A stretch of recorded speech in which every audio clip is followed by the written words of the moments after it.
Hello again, ladies and gents. My name is Matt Scorpion, and welcome back to the TWAB. So, as the season has pretty much hit the low points where the last of the weekly, or let's say the new story has ended, we'll get the finale later, but at the same time, the season's going to be coasting for a while. So we start talking about stuff that's coming next season, aka with Lightfall. So there's a bunch of other, wait, is this the, okay, yeah, this is the one. So, they just wanted to give us a reminder at the start. Basically, some people are claiming they never cheated when, you know, they didn't. But at the same time, usually a case of cheating is because people used their accounts that weren't them. So there's that.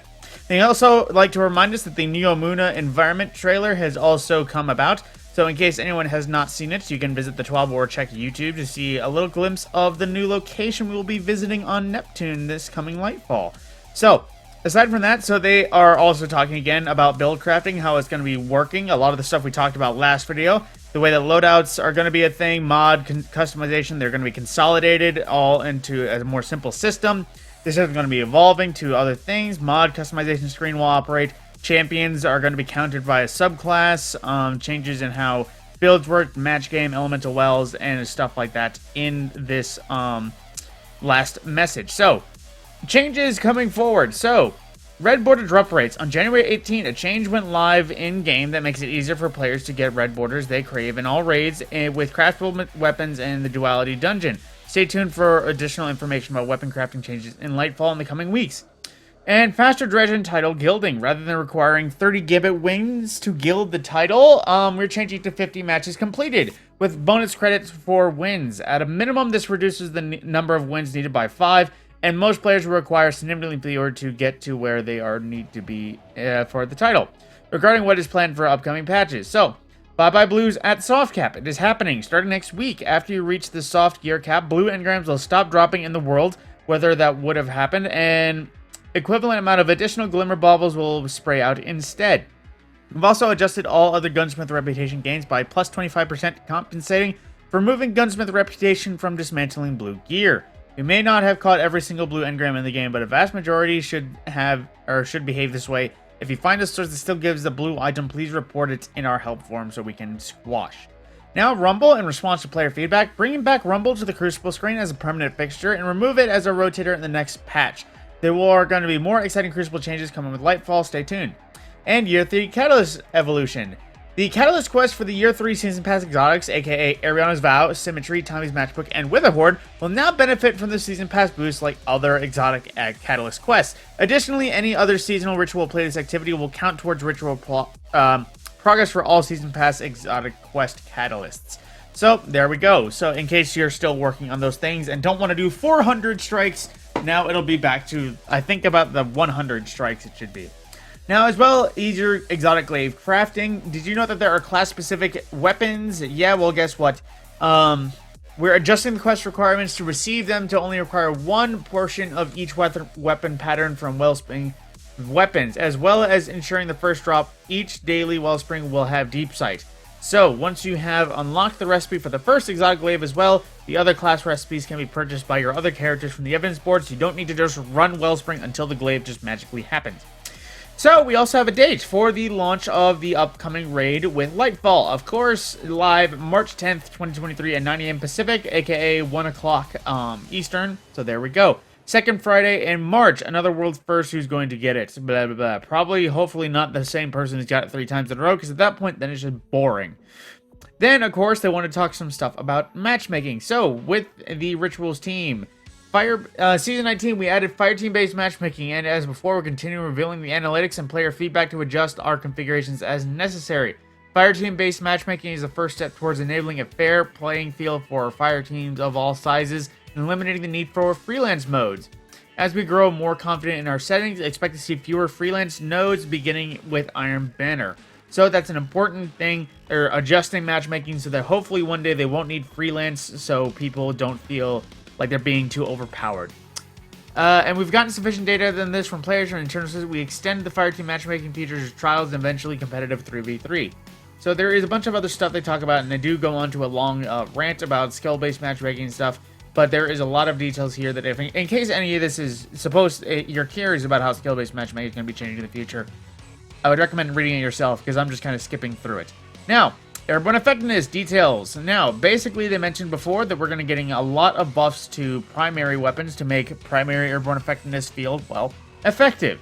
So, what they are trying to do is basically change it. So, airborne effectiveness affects the following aspects. Basically, auto aim, how bullets will change, correct bullets towards a target. A precision angle threshold, how far away you can be from a head and still get a headshot instead of body shot. Now, magnetism, aka reticle friction adhesion, basically how much your reticle will slow when it passes over a target. Accuracy, how much bullets spread out when repeated firing. And the spread angle for shotgun pellets only, controlling the width of a shotgun spread pattern. With this next update, you can expect a primary weapon with no investment, i.e. the default aerial effectiveness stats of a weapon to be as accurate, aka shooting just as straight, as a primary weapon with the Icarus Grip mod equipped before the introduction of aerial effectiveness. The auto aim angle is also significantly improved, and magnetism penalty has been eliminated. So instead of relying on accuracy and aim assist penalties, we're requiring more precision to land crits while airborne. This means your guns will behave more like they did when grounded, except you must aim to the right of the head to get a headshot unless you're really built for airborne gameplay. One side of this change is that airborne effectiveness gameplay on controllers should feel better than ever with moderate investment, since we've reduced the airborne magnetism penalty below what was in the game before AE. And what they mean by investment is basically how many points you have built into aerial effectiveness overall.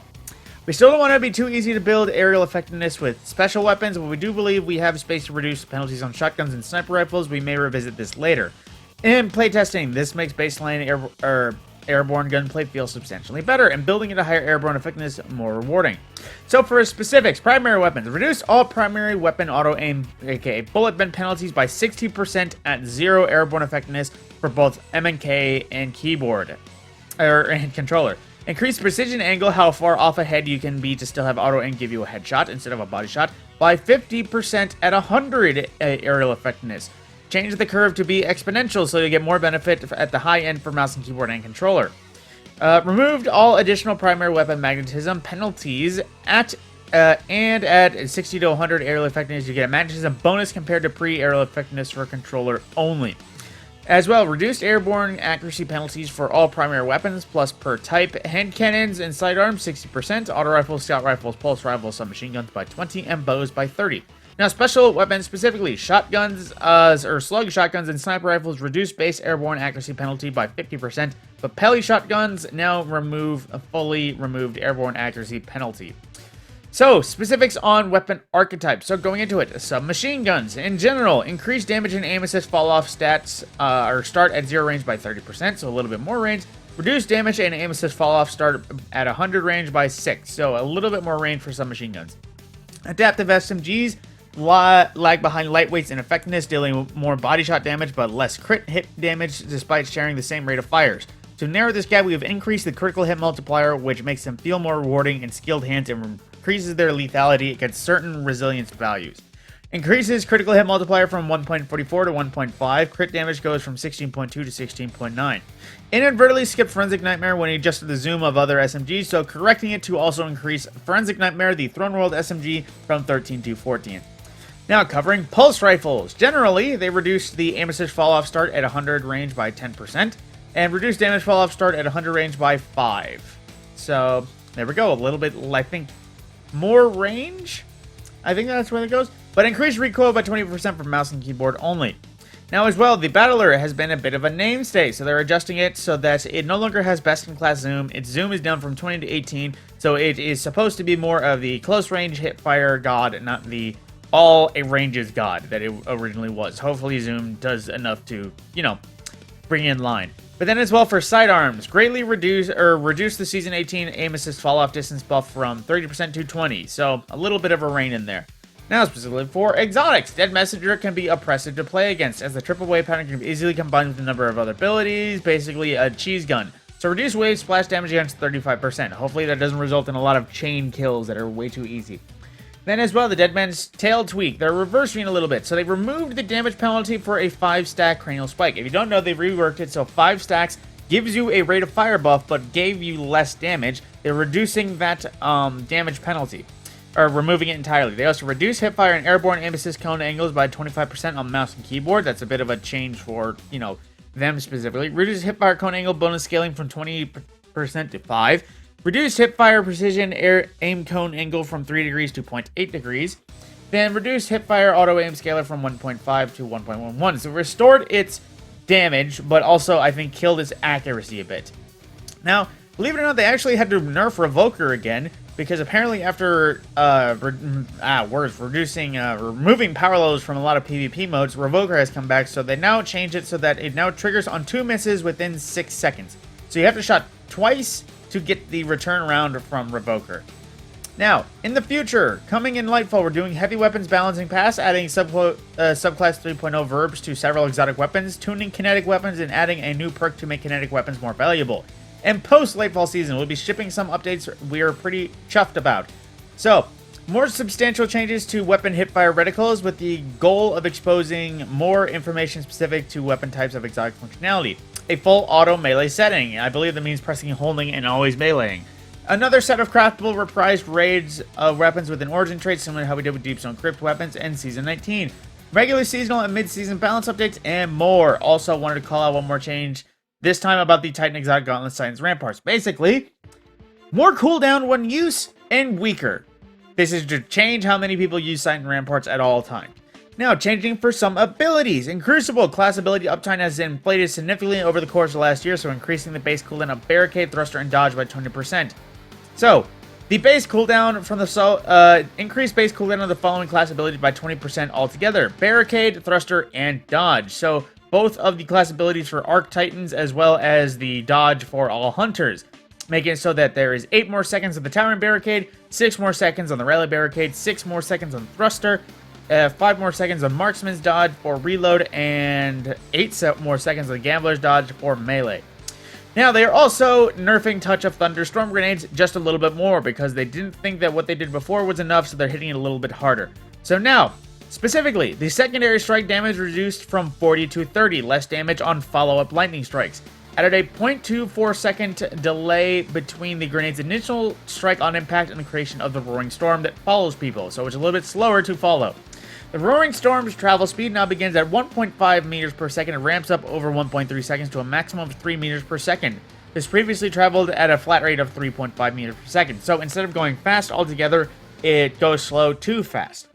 And then as well, the roaming target's search range now increases over 2 seconds after creation rather than starting at full size. So more changes to that in general. Hopefully people stop spamming it enough that they think it's enough. Now, as well, they remove the stability, incoming flinch, and shotgun pellet spread penalties while sliding. Don't know if that was a good idea. Because now we're gonna... I feel like shotguns were still always oppressive, and now they're still just here. But aside from that, that's everything they've given us key into for the upchanging Sandbox changes. A little bit of a hint, not everything, because I feel like there is a lot more they need to talk about coming up. But of course, that is most of the main stuff. Then they also want to talk about Lunar New Year, a free code to earn said emblem, as well as other things to earn from Eververse for a mini event in case you wanted to, Year of the Rabbit stuff. Aside from that, here, they also wanted to mention that with the next year coming about, if you had any old Prime gaming loot from Twitch Prime, get it while you can, because with the start of Lightfall, any unclaimed loot older than 1 year will start to expire. So, grab what you need. Then, as well, they give us a few wallpapers available new from the season in case you want to use them either on 4K stuffs or on your mobile devices as well, in case you wanted any of these wallpapers specifically for being wallpapers. Now, known issues reports as usual. So, of course, Stadia account, Bungie.net links. As of last Tuesday, Stadia officially shut down. Any players with Google Stadia as their primary account should not deactivate cross-save for any reason. Doing so will result in players completely losing access to their characters. Stadia players who encounter issues accessing their characters once they set up cross-save should see this troubleshoot guide. Now, an update from engineers. Maintaining your characters and progress are top priority. After kicking off your deep dive of investigation of a very low number of reports of missing characters out of an abundance of caution, we are confident that no characters or progress were incorrectly lost by my system. Supposedly, some people are losing characters entirely, and that's Bungie's response saying, we don't know what you're talking about, we are good on our end. So, there's that. Now, known issues. A lot of the stuff we've seen from before. Players may be unable to crouch after acquiring the first scanner augment in Operation Seraph Shield exotic mission. This can be resolved by exiting and entering a menu or remapping keys. Investigating increases in Centipede error codes. Players are unable to progress the objective in Operation Sanctus. To circumvent this, players should restart the activity, move slower, and wait for Rasputin to finish the dialogue before progressing to the next area of the activity. Players are unable to progress the Reshaping the Enigma quest step beyond step 6, as well as other weapon crafting quests. And bounty acquisition via the companion app is noticeably slow. As usual, for the full list of emergent issues, check the help forum and report anything there as well. Now, aside from that, that's pretty much everything. We have the usual movies of the week, as well as art of the week, looking as amazing as usual. So, one last thing. New Year's, new socials. Supposedly, there are creating Destiny 2 team accounts for Twitter, Bungie, and Reddit, in case you need to, or on the following platforms to help you move away from using community managers' personal accounts as they have in the past. So, like before, how everyone would tweet at DMG, now there's no that. Now tweet at the teams. So, that being said, you're still free to allowed to follow the gang, but don't at them for every issue we have. So, do that. Now, with the end of that is the end of the TWAB. Some changes to go forward, but hopefully more in the future that we can learn.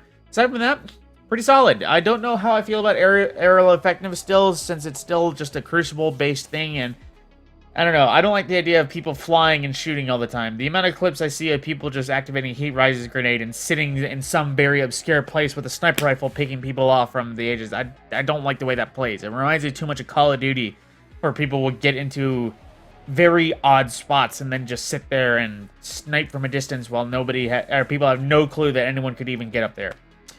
That being said, my name is Matt Scorpion. I'll see you in the next video.